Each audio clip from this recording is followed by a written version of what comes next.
When I was at that conference, the alumni thing, again, it was really interesting, and some people were asking me about, I asked them if they had sat yet for the CPA, and some had, some hadn't, but I got this article from a guy that usually come in here and speaks in here. His son actually wrote the article, and he's about, maybe a little older than some of you, and he wrote this great article on passing the CPA exam, and I've had people that I've given this to that said that really helped them to pass the CPA. It's a strategy kind of about how to take the CPA exam. So I'm going to make that available to you guys. I'm just going to put it out on Blackboard with today's slides, okay, at the end. So I encourage you to read it. We won't go through it now, but it just talks about how to make what order to take the tests in, how soon to take the tests. And one overall thing is, again, if you're going to sit as soon as you can after you finish this program, because this program has a very high pass rate on the CPA exam, primarily because you guys are so immersed, as you well know. And immersion is the key, because I see a lot of people at Siemens, for example, that'll try and pass the exam after working for 5 years, and even though they're doing really neat stuff, they're not doing audit and tax and all the sections. So if you can do it as soon as possible when you're immersed, you do better. And this just gives you some tips and the order to take it and some of that kind of thing. Okay. So I'll put that out on Blackboard. It's not out there yet, but I'll put it out when we go. Okay, so now what we're going to do is spend a little time on our oversight here, and I want to thank you met Ben last week. He isn't here this week, but and again, this is new. I love this software for two reasons. One, versus say ACL, which is a different approach. One, because it's web-based, and I think that's really where we're going in the future is using the web, not just for analytics, but for everything that we're doing. We're going to see a lot more of that.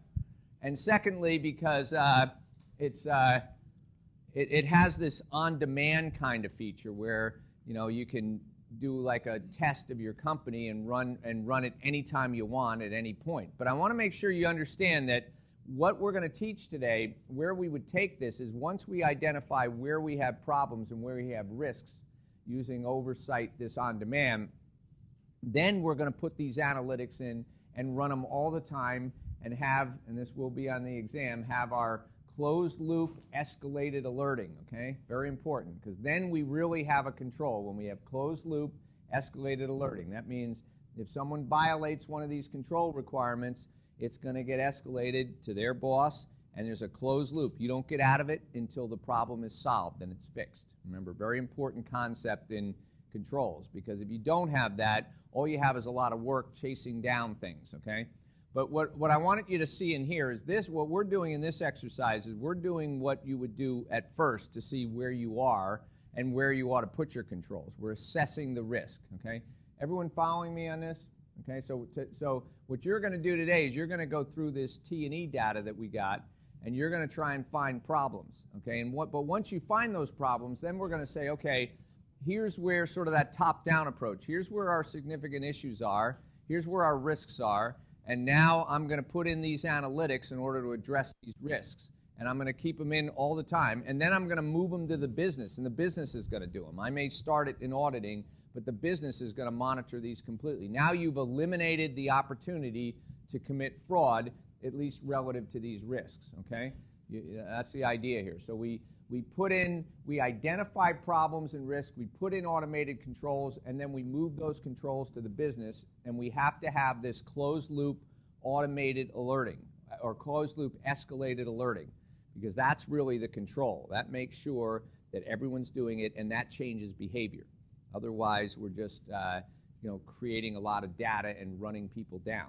And I've experienced this where we have control problems, and we send notes out to people, and we say, you have this problem, please follow up on it. We send an email, and then we don't hear back from them.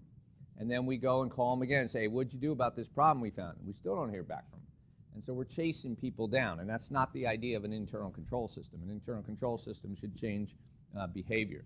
So first I want to just a little bit by way of review, but also cover some of these slides here that, just turn this on here, that Ben had provided us. So Last time, I just want to recap how it works, and then we're going to break in our groups and do some hands-on stuff here for a while, and then we'll be out of here by 12:30 or so. I get better teacher evaluations if I let you out a little early, right? Is that consistent? Yeah. Okay. So the themes that we're dealing with here are moving beyond sample testing. What did I tell you? Non-statistical sampling. We're not getting it done. That's ridiculous. If we did statistical sampling, you need 5 times as many auditors to do every audit. But continuous monitoring analysis becomes a best practice. Consolidation of audit islands of automation. I shared with you sort of where we're at today. We've done a lot of this stuff at Siemens, but we still don't really have an enterprise strategy for it, and we're doing it over here and over here and over there, and we're getting great results, but we're trying to get clear about who owns this. Is it auditing? When we're not just doing financial audit things, we're doing strategic and operational, and we're doing risk indicators. So who should be the owner in the business of this? That's a question that begs, and it can be anywhere from the strategy group to the senior management to the audit group, and so we're wrestling that down now. Enabling action is critical. So we must have, and this is what I talked about earlier, closing the loop, drive resolution, escalate alerts, document actions and resolution. So if you don't have this closed loop thing, if you're not enabling some type of action, you're not changing anything. You may know you have a problem with T&E, but you're not changing anything if you don't put analytics in, okay? And that's where I want you to be thinking beyond what I'm showing today in the class. So we're going to take these analytics now that we have an oversight and know where our problems are, and then we're going to put them in and address the problems. And traditional detective controls, manually intensive, and are not timely. So everyone knows the concept of detective versus preventative controls. Does everyone know the idea there? Yeah? Okay. So, and again, I would argue that we need both, okay? Some companies, software companies in this space, I know the presidents of the companies, and their approach is we only do preventative controls, with the idea that if I do preventative controls really well, I don't need detective controls. Others say we only need detective controls because we're going to find, when we're doing population sampling, we're going to find everything. So why do I need to do any prevention? I'll find everything. Well, the truth of the matter is that things slip through on both of those, and you want to make sure you have both, because that's the right approach, okay? All right, so provide a balance between controls and processes. And I want you to get this clear. Controls are not something you do in addition to processes. Controls are part of the process. Every process has to have controls, okay? Addressing risks within that process, unless it's a process that has no risks. And I don't know any processes that don't have risks. One of the things we struggle with in educating people in our internal control function at Siemens is that, you may make your journal entries and you may close the books, but you are not done until you do your control activities, because your control activities are just as important as making journal entries, closing the books, and other things you do, okay? So that's part of your job, because people tend to say, oh, that control crap, yeah, that's the audit department stuff. I don't really do that, But no, that's part of your job, and you're not done until you do your control activities.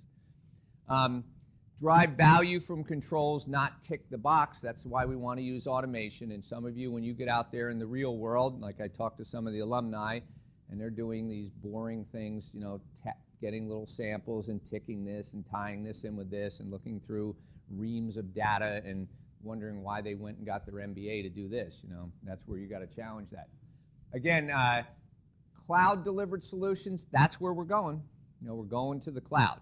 Now there's a lot of resistance of going to the cloud because of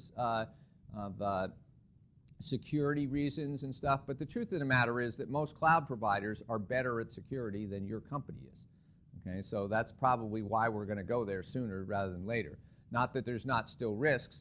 And the way we independently review these companies, these cloud companies, is we use technologies like SSAE 16s, which are former SAS 70s. Those are third-party reviews where Ernst & Young, the firms make a lot of money doing this, and some of you might get into that.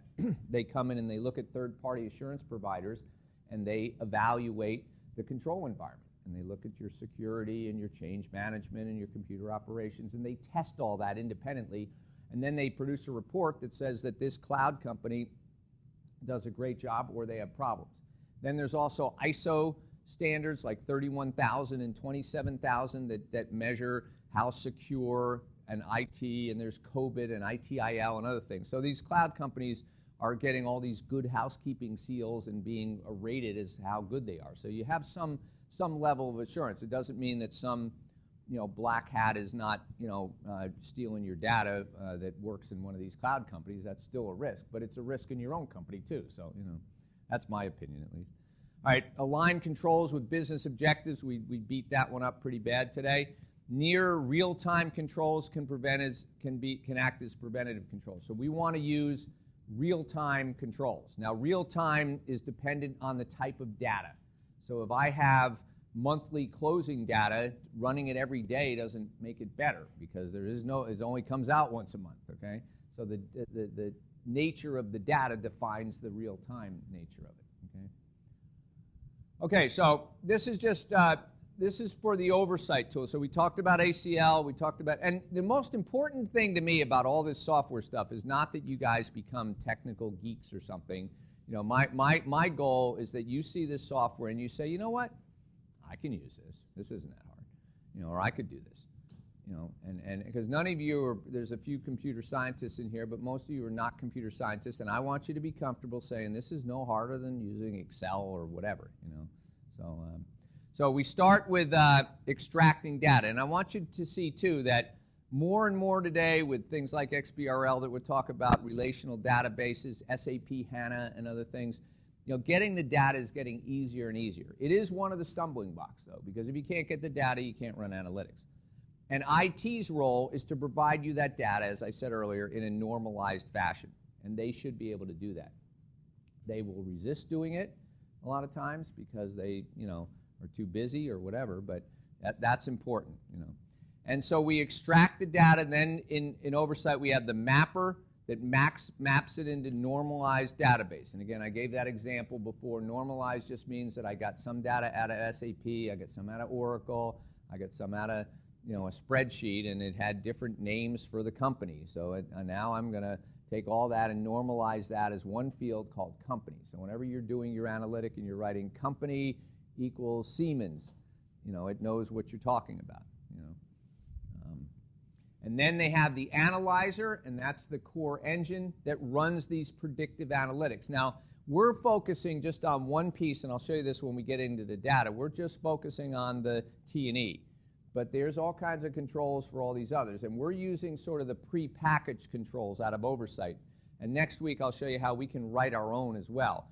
But the ones they have are pretty extensive in here, so you can pick the ones. It's like a catalog. You go in and say, based on my risk, I want to have these controls and this one. I don't need that one. I don't need that one, but put this one in for me and run it. So, and I sort of like this on-demand thing because it's part of selling the value proposition of that. Because what's going to happen, what they're doing with Oversight, is they're going into companies that aren't really sure they have any problems, and they're running this thing, and they're finding that people are finding they have all kinds of problems, and then they say, oh yeah, gee, I guess I'm not as clean as I thought I was. So, okay. And then we act on it. So, and I'm not going to be able to show you this today, but would they have this workbench as well that they can follow through here?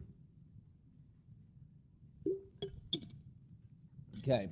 So now these are some of the analytic techniques, and you saw these in ACL too. Boolean tests are just your nested tests that you're doing. If then that. Numerical statistics, recurrence analysis, format analyzers. You don't need to know what all these are because in many cases these are the tests they're running, and this is how they're calculating what the risk is, and we'll see that when it comes out here. Although it is good to know what you can do with this. Here at Rutgers, there's some interesting research that some of the PhD students have done around with Dr. Cohen around multivariate clustering.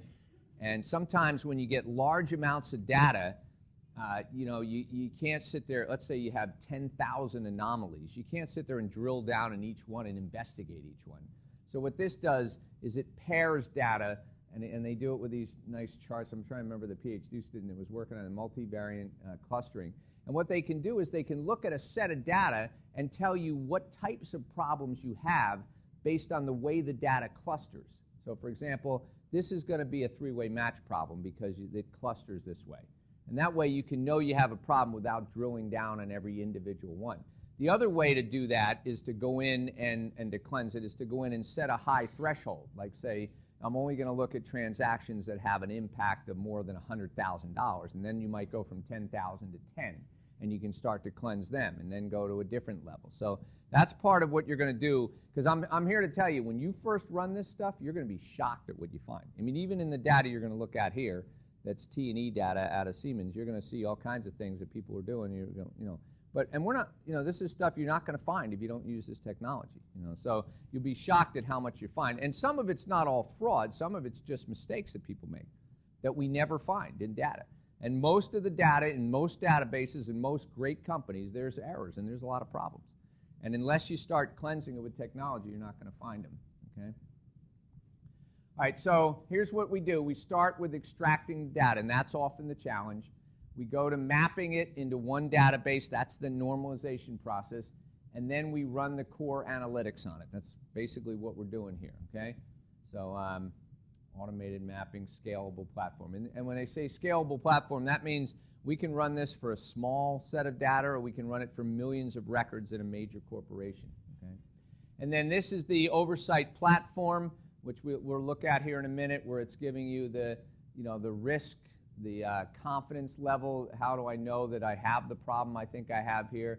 It gives you all the data, and then I can drill down on any of these, and it's down here, and we'll do some examples of this in a minute, where I can see, why does this look like a risk? It's doing the risk analysis for you.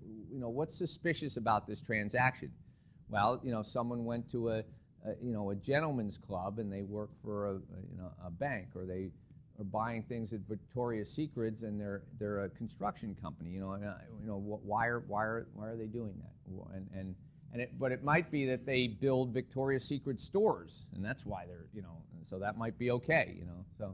So detail why the exception was reported, prioritize the factors, root cause analysis, capture notes, and because this thing will also capture notes and logs.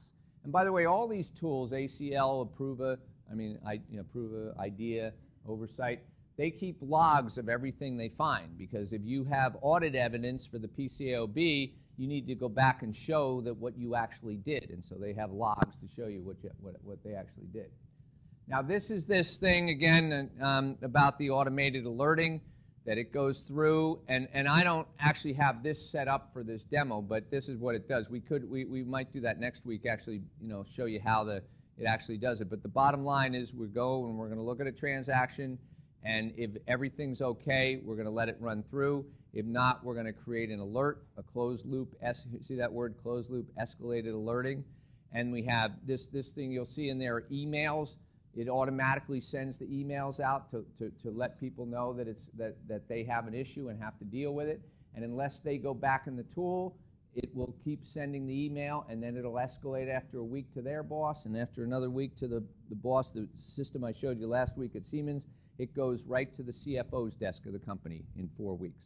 So if you don't fix something, and where we have that system working, I don't think the CFO's gotten one memo, because people get it fixed. It changes behavior. And that's really what we're trying to do. We're not trying to run people's lives. We're not trying to spy on anybody.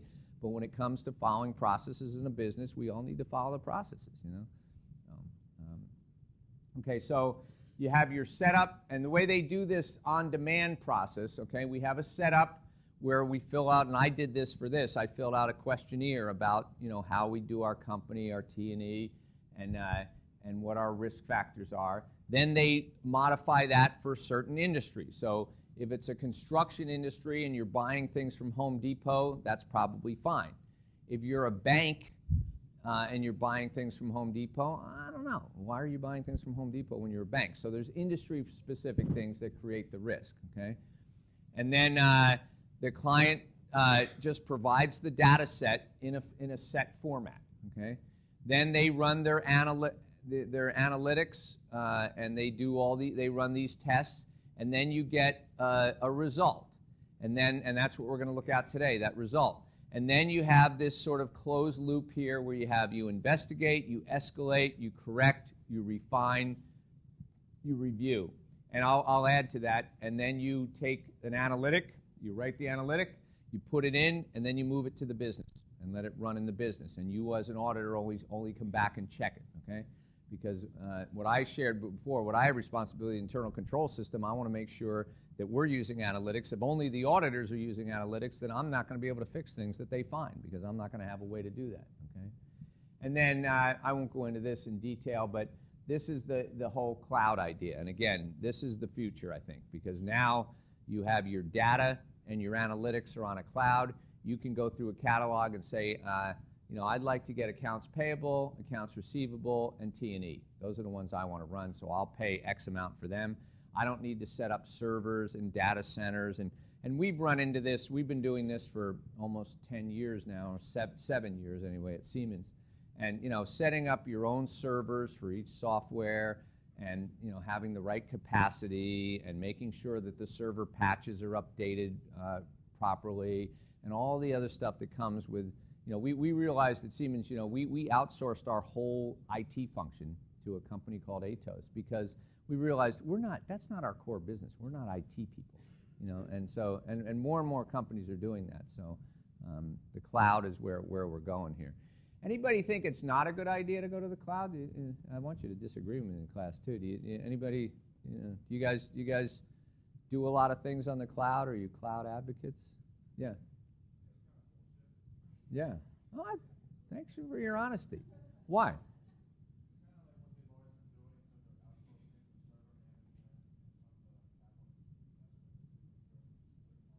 Mm-hmm.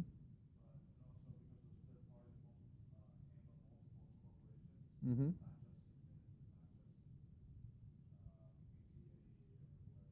Mm-hmm.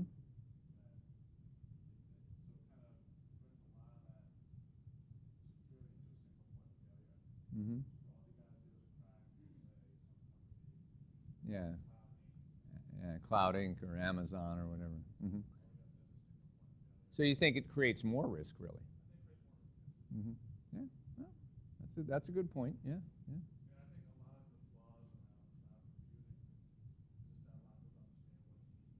Mm-hmm. Mm-hmm. Mm-hmm.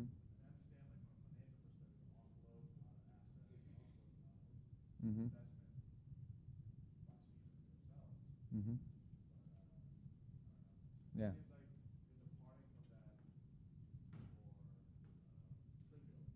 Mm-hmm. Yeah, yeah. Oh, that's a good point. Yeah. I mean, for us, we decided there's some things, and you're right, the confusion, sometimes there's an internal cloud, which is, my own cloud within Siemens, and then I might also have an external cloud. And we're actually doing some things where we're taking our quote-unquote golden nuggets, the real sensitive stuff, and we're not going to put it out in the cloud. We're setting up what we call an Eagle data center, which is a super secure, underground data center in Fürth, Germany somewhere that, is like Fort Knox on steroids, and we're keeping certain things in there that we're not going to put out in the cloud. But then other things we agreed we would put out in the cloud. So that's a good point, yeah. One technology that we'll talk about in the class here is in-memory analytics, or what's called HANA from SAP. And what they're doing is they're basically taking the entire, if you could picture this, an entire data warehouse or the entire database and putting it in RAM memory through optimization technology. So that now I have all my analytics are run, instead of storing all this data, I can run these analytics real time on the actual data. We're using it at Siemens as SAP's largest customer, and more people are doing that. So I can write real-time analytics that run, I don't have to go get data from somewhere. The other important thing is the transportation of data. As I'm moving data, it has to be FTP hard encryption, so that it's safe. It's safe when it's traveling, because these people that are stealing, cracking into systems, they can also unencrypt data with tools they have and other things. So okay, good point. Okay, yeah. So the current state is, many companies see control as compliance-mandated activities. We got to do this because of HIPAA, because of SOA, because of OSHA, or whatever. Controls have been layered on top of existing processes in an effort to comply in time. And that's, again, where I always say this, if you have a broken process, you have messed up controls. And if you have screwed up controls, you have a broken process. And they go hand in hand. And if you have a process that you can't explain to me on one page of paper, at least at a high level, it ain't going to work. And that's one of the problems. Whenever I go to Siemens and I get a document that has 300 pages explaining how we do something, I say, great, but it's not working because it's too complicated. And if processes are too complicated, people don't understand them, and the controls aren't working. And again, in some cases, it's because we just piled controls on top. We've got automated controls on top of manual controls, and we never got rid of the manual controls. And you wouldn't believe how many people talk about culture change in the workplace today. They can't get away from a signed signature on a piece of paper. They got to have the paper because they've always had it for 20 years, including some of the accounting firms. They got to have that paper with a signature on it. When an electronic signature on a population basis is even better, a better control, because I signed off on that thing, and I'm not chasing paper down. But so we keep the paper, and then we put automation on top of it. Or we have broken processes, and we wonder why we have control problems. And that's a lot of what I do in my job. We end up changing processes because the controls tell you that the process is too complicated, isn't working, isn't effective. Right? Risk-based approach not often taken. That's, again, against control objectives. AS5 is a risk-based approach. That's what we're told to do. Control frameworks have been built up based upon the outcome of historic findings. So we're a step behind looking at what broke before and trying to fix what broke before. Again, controls are operating to meet compliance things. We're only worried about just getting by, not improving our processes, and I think that's really important. Controls are not integrated into the process, or they're not owned in the process, and they're seen as something that auditors do, or control people do. Only necessary controls are in place is the right thing in the future. Controls are evaluated as change to the business. You often have a conversation when they're putting in a new system or a new process, and no one's there asking about the controls. What are the controls on this new process? Oh, we'll worry about that later. Okay, and then Sarbanes-Oxley comes in, and you got 15 deficiencies, and everyone's racing around trying to figure out what the controls are. That happens a lot, especially with IT systems, with migrations. Controls will meet business needs in addition to compliance, okay? So you want controls that are embedded ownership of controls in the business. Teach the business about risk and compliance. One thing GE, one of our competitors, does really well is they create a risk culture. They train every manager on risk management and controls every year. They have Lean and Six Sigma certified people that understand controls, control management, and process management. So, because that's the problem. A lot of people take an accounting course and they learn about auditing and controls, and then they forget about it and go do their job, And I was guilty of that. I spent years as a controller saying, we don't need all this control crap. We trust our people, And then I saw the frauds that happened and became a fraud investigator and learned that serious problem. And don't trust all your people. Don't put anybody in a position where they can perpetrate or conceal a fraud, because I don't care if they're an angel, it's going to happen. Reevaluate current processes, reduce real time, get business buy-in by showing how controls can help. Okay, review transactions, population stuff, automated analytics, workflows, real time, okay, all the stuff we're preaching here, okay? All right, and then this is just types of risks. Everyone agrees we must control regulatory risks, but we don't think about it with operational risks. And again, that's where our biggest exposure is, okay? And then I won't go into this because you guys understand this, but this idea of preventative versus detective controls. And again, we want to leverage technology to do both, okay? And control rationalization, make controls key and supportive. Here you can see where, in terms of timeliness, the effort of a preventive control is much higher than an automated control. And the percentage of covering is sampling with many of your preventive controls, and it can be, or manual preventive controls, it can be 100% coverage, and that's what we want to drive towards, okay? So I'm not going to go into all this, but detective controls are costly because when you find problems, you often find thousands of problems. If I can prevent the problem from happening instead of waiting until I find it after the fact when it's already been posted to the ledger and in my books, now I have to unravel a big mess. I may have to restate my earnings. I have all kinds of things. Okay. And then again, we're going to accept certain types of risks. So I might decide that I'm just going to accept a risk, and I'm not going to put a control in. But you want to make sure where you decide to accept risk that you've addressed the biggest things and have the weight in there. Okay. So I'll go through this here, and this is just an example. Okay, so that's just a review. Now, what I'd like you to do is go ahead and get on your computers, and what we're going to do, or no, actually, wait a minute on that. Let me take you through. I want to give you a quick overview here again of, but you can go ahead and log in. Use that link to log in that we used last time. And I had one question. Someone was having trouble getting their ID, and Tiffany. If you give Tiffany, raise your hand again so everyone knows Tiffany there. Everyone know Tiffany? Let's give her a big hand. She does a great job, huh? Tiffany. Yeah.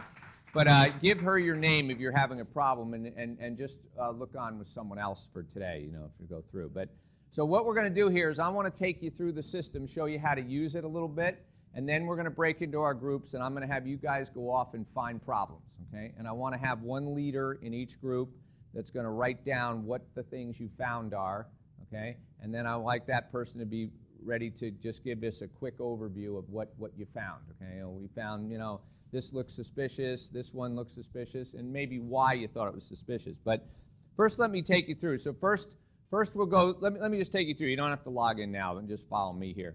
But so we'll start with the dashboard. So this is the thing that the CFO with the company's looking at, okay?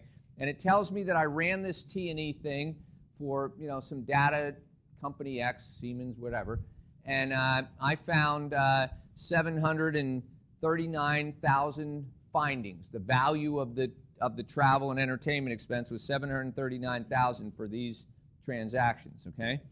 And then I found that I had 1,900 exceptions. And remember, this is just a random selection of data out of my company. And, these are the things. Now, we by the way, we have controls that run against this stuff, too. But I want to see what you guys find if you find the same stuff we find, okay? And we have so out of 739,000, we had 1,900 things that are suspicious, that are a problem, or potentially a problem. 3.2% of them, there were some 60,000 total transactions. And this is just one small piece of T&E data. So you could imagine if you wanted to go find this manually, how long that would take to do, to find any of this. And manually, you don't find it. And then this is sort of a credit score here, that should be around 800 or so. It just tells you what's the risk level of the data based on a formula. Okay, and then I have the ability, so I'm the CFO looking at this for my company. I have the ability to, look at the world here, all right? And I can see where I have the most. Now, if it was the whole world, this was just happened to be U.S. data, but I could have had data all over the world. It would have showed me where it is. And then I could kind of see, where am I having my biggest problems in North America? Well, I got the U.S. is the biggest one, Canada less, and I guess that's Mexico or whatever. And if I want to say my exception of the 739,000, 62,000 is in California, 48,000 is in Texas. And I can look at that.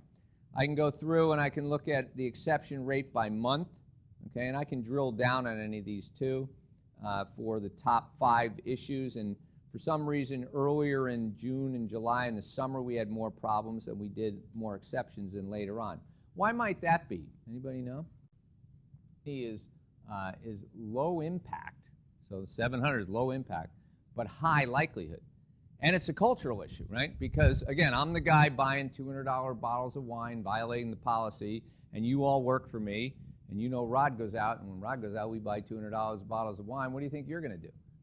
So the average spend for, T&E is, 1 or 2% of a company's total revenue. But it might be a culture problem that says that these are the same people that are doing earnings adjustments and AP issues and other things, So, I mean, I agree with you guys, Anthony. I agree with you that maybe you want to take a risk-based approach, and you do, and you don't want to chase good money after bad. I mean, you don't want to spend a whole lot of money on something that's not a big risk. But I think you got to be careful when you get to things like T&E, because that's your culture. That's the tone at the top that you're setting, in your organization. And and it's not. There's a lot of companies that ignore it. They say we spend $2 billion a year in a $100 million company, and T&E. I even hear people say, well, Anthony's a great salesman, so if he abuses the T&E thing, that's okay. He's selling product for us, Clearly justify you stealing from the company, right? The what? Bending the rules. Okay, yeah. No, good points. Sure, they'll say, this is not a material adjustment, But I'll tell you the other thing we're going to say now, and this is more and more, is that fraud is an issue that we're not getting at. Remember, I showed you 3% of the frauds are being found by the public accounting firms. And now people are raising the question, is that appropriate? And if it's not their responsibilities, whose responsibility is it to find the fraud? It's nobody's. So it goes on, And if you really believed, per the ACFE empirical data, that 5% of revenue is fraud, where are you going to get 5%? You have to sell $1.30 or $1.50 of new product to save $1. If you stop this just by using technology, and by the way, the technology is not very expensive. You can, for a lot less than $1 million, you could install this in the whole company and check every T&E and change the behavior. That goes right to your bottom line. So it goes to your profit. But yeah, it is a risk-based decision. I'd just be careful to realize that some things like T&E, and I'm not saying T&E isn't the biggest area. Asset misappropriation is the biggest fraud area. That's where people are ripping companies off. T&E is a smaller area, but it's a cultural area, and it's a tone area. So, okay, good points. All right, so then I can go here to the MCC analysis, the codes, and I can look at, most of these things are lodging and resorts. Well, that's not surprising, because that's what companies are, that's what you're doing with T&E. There's some things for industrial type companies, and then it gives you by each one, what the amount of the 700,000. 110 of it was lodging and hotels, and then I can drill down on any one of these, and I can see what hotels. Maybe there's one hotel that, or maybe there's something in here that's a hotel that's really whatever, a gentleman's club or whatever. Okay, and it's in ascending order. And by the way, anywhere on here you can click on this and readjust the numbers to look at, from the bottom up instead of the top down. Okay, I just want to take you through what you're going to use here in a minute to do this. So this gives you by MCC code. This is by the actual merchant. So let's say I go down here and I say, I look at these and I say, gee, why is Best Buy on here? What are we doing? Why are we buying things from Best Buy? Okay. And I can go down and see, who was the employee. Wherever it says no name, that's a name. Okay, let's just pretend that's a name. It is actually a name, but it's not on here. But there's a number there. So this guy spent $1,900 at Best Buy.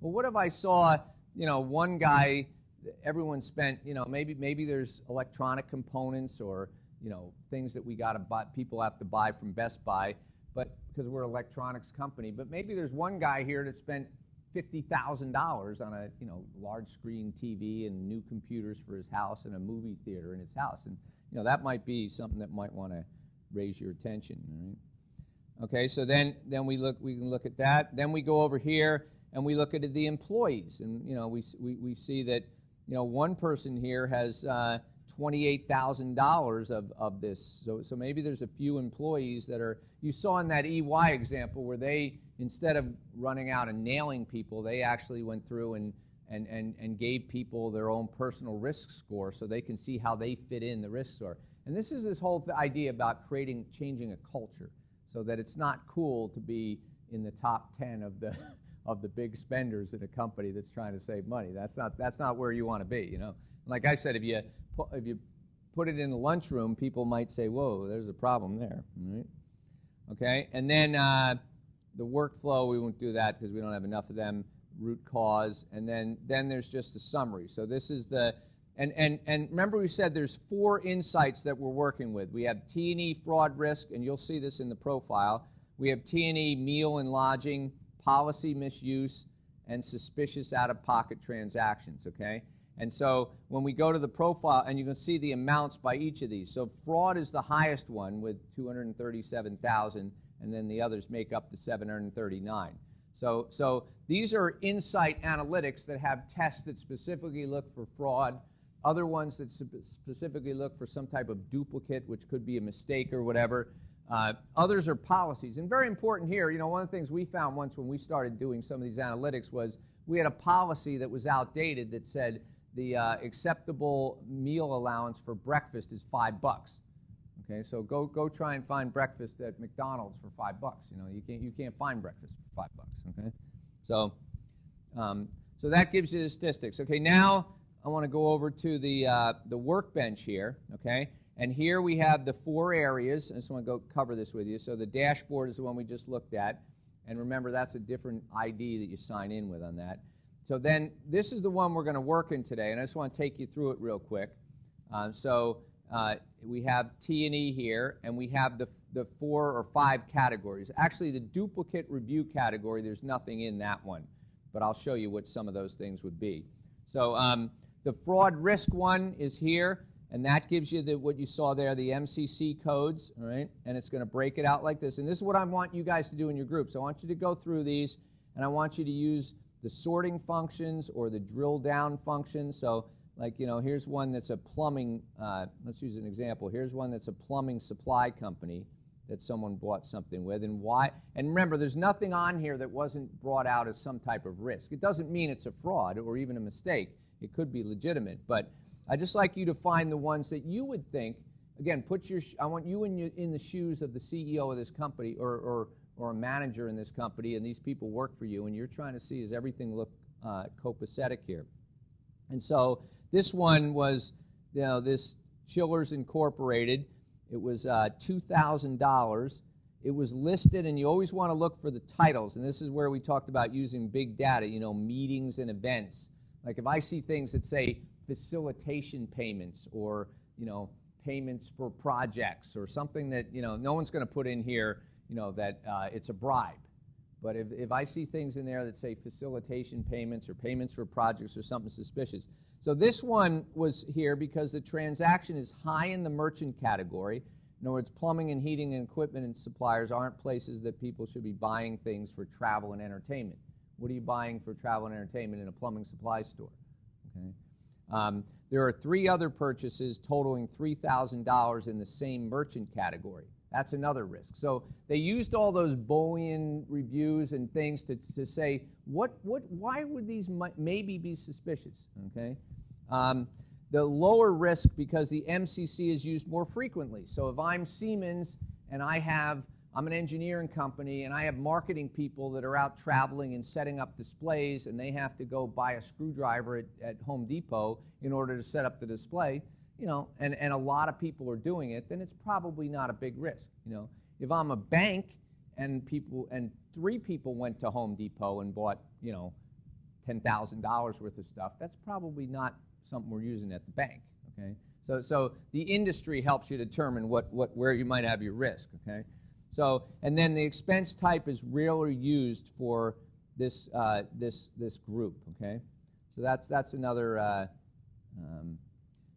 So then we can look at the merchants, we can look at the employees, and then the emails we're not going to go into there because we didn't do that, but that's where you'd have your closed loop alerting going on in the emails.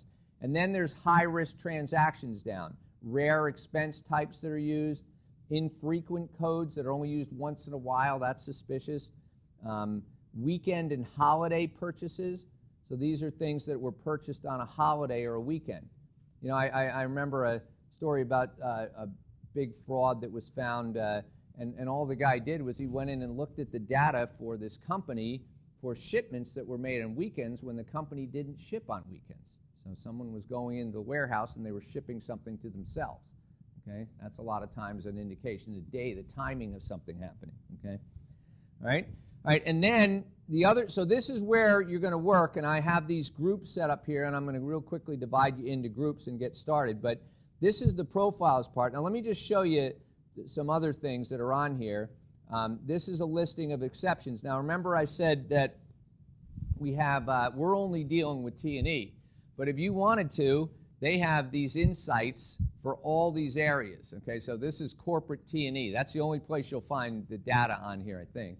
But there's also HR, AP, payroll, capital expenditures, and all these other abbreviations. I'm not even sure what all of them are. And there's all kinds of analytics we could run on that too. And back to Anthony's point earlier, you know, these people that are cheating on their T&E may also be doing other things in the company, and that's why the materiality of the T&E may not be that big, but it might be a person I don't want in my company that's putting me at huge risk in my company because now I may be, you know, cited for corruption, and this employee might be the person that did it. So, but I think it's really important that, you know, that we do change culture too. So this one, if you drill down onto the T&E part here, you'll see all the same data, you know, the errors, misuse, where is it? Corporate T&E, misuse, here's the misuse ones, and here's the fraud ones, okay? And the next one is just the entities, and this just lists all of the, oops, let me just pull this one up. This is just, you know, what types of transactions, and if you go in here, you'll see under the expense detail, only the ones that apply to expense reports, you'll see the same data in there. So you can search on these too. But we're primarily, for today's class, just going to spend time in the profile one, okay? So let me bring this back up. And then the one area in the profile where we don't have any data is this duplicate review one here, okay? And this is really important. This is where you want to look at one of the big problems in this duplicate review is you have people who have a P card and they go to a restaurant and they buy a meal, and they also a P card is a corporate card that's used to, you know, pay for expenses in the HR department or wherever. And then they have a travel card, which I carry with me. I have an American Express travel card with Siemens here. But sometimes they take a receipt and put it on both. So they get reimbursed twice. You know, they put it once on the P card and once on the travel card. So that's one where you want to look at duplicate reviews, okay? So, and then other ones that would be duplicates would be, you know, employees that get cash out and pay for something with cash and also with their card. Same employee, cash credits the same. Okay, and so there's all kinds of things you do with duplicates, but we didn't have any data for that. I mean, I wanted to do this on actual data as opposed to test data because we're using test data in the other softwares. I just want to see what you guys find. So what I'd like to do is, I'm trying to think of the fastest way to do this, is just each, you know, I wanted to have, we should have about maybe 10 groups, and I'd just like you to, and what we did is we took the data and broke it out by date. So for example, in group 1, we have this data. There's about 174 records. There's things that have gone on in each of these categories. You can run the profiles on each of these categories and see what might look suspicious in here. And so you can sort, if you key on, you know, the dollar amount here, you can key on that and sort them. You can, and you know, you might find actually negative numbers. Why might you have negative numbers in a T&E? Anybody know? What might I have a negative number for? Yeah, refund for usually airlines and stuff, okay? So that doesn't necessarily mean it's a problem, but that's a real delicate one too, because some people book flights, then they get them refunded, and then they take out the refund and keep it themselves or something. That's something that goes on.